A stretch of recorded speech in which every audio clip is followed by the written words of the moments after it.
And welcome back to Market Day Report. We are 15 minutes to the top of the hour, and we welcome again our friends from AgroLiquid, St. John's, Michigan. It's going to be cold up there, you folks in Michigan. St. John's, Michigan. They're near East Lansing, by the way, if you go to Michigan State University. If you know where that is, we're only about half an hour away or less from the headquarters of AgroLiquid. Great folks, and we're glad to have them on our team here as partners. All right, let's go to the futures, or not the futures, the export sales numbers that came out this morning, as they do every Thursday, and looking at numbers that over, again, corn over 1 million, right at 1.5 million. Soybeans not too far from that, and wheat 527,000 plus. That was wheat above expectations, corn above expectations, and soybeans near the top end. And with that, we say good morning to Tim Evans from Longleaf Trading Group, joining us live from Chicago. Tim, good to see you back, and thanks for joining us this morning. Thanks for having me. We've had a good run up here in the grain complex, obviously here. A little bit of a pullback today. What do you make of this as we head into mid-December now, overall, the grain complex?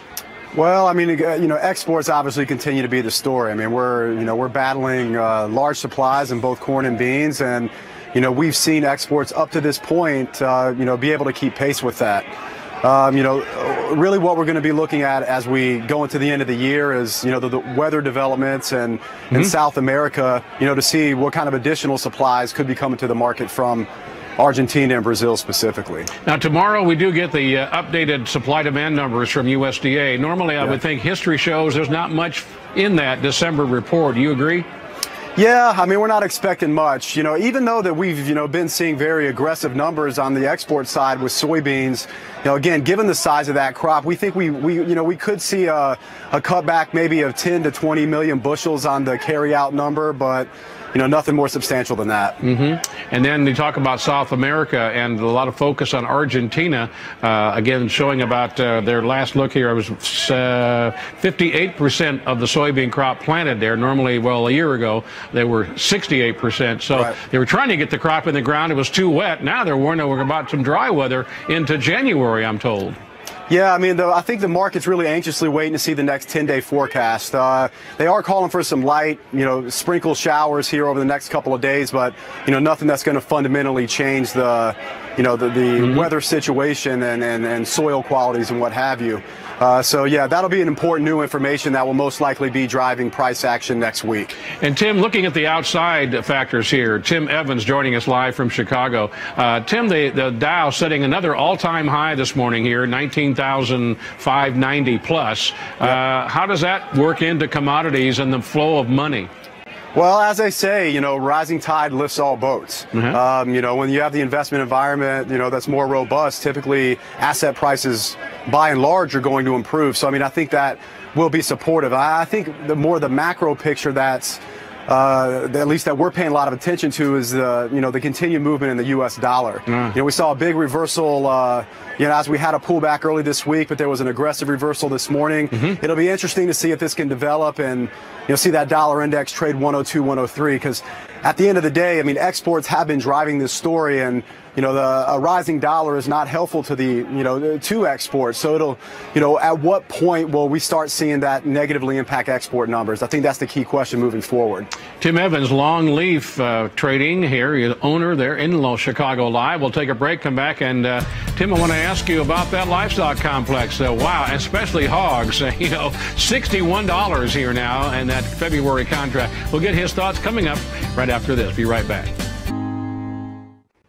Welcome back to Market Day Report. Mark Oppold, joined by Tim Evans here, Longleaf Trading, live from Chicago, looking at the livestock trade now. Tim, thanks for your time today. And pullback in the cattle futures and the dressed beef trade lower yesterday, lower so far today in the early trade as well. And some suggest that indicates that the buying for Christmas and New Year's is pretty well done by these long ago by these retailers. Yeah, absolutely. I mean, cutouts came in 157 lower on yesterday's close. That's 188.94 versus I think 195, 95 the week prior. So we are seeing some weakness there, which, on a seasonal basis is somewhat expected, yeah. Very good. So let's take a look at the futures markets right now, Tim, and get your thoughts there. Live cattle futures under some pressure from the open this morning. And link that February, we were looking at 111, 112, I believe, just 24 hours ago. Now holding it just barely above 109.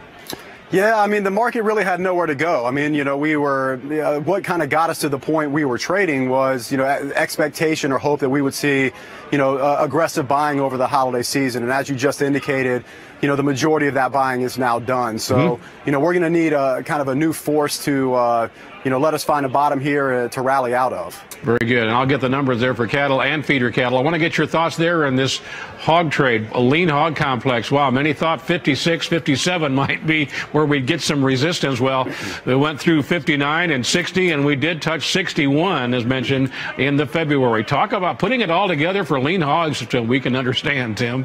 Yeah, I mean, it's been an incredibly impressive trade. I mean, the same forces that are driving soybeans, I mean, are obviously the same forces driving the hog market. I mean, we're seeing very aggressive numbers on the export side. I mean, take, for example, if you look at the exchange rate between the Mexican peso and the U.S. dollar, a good percentage, a quarter roughly of our exports go to Mexico, and normally what you would see is a pullback in their import numbers.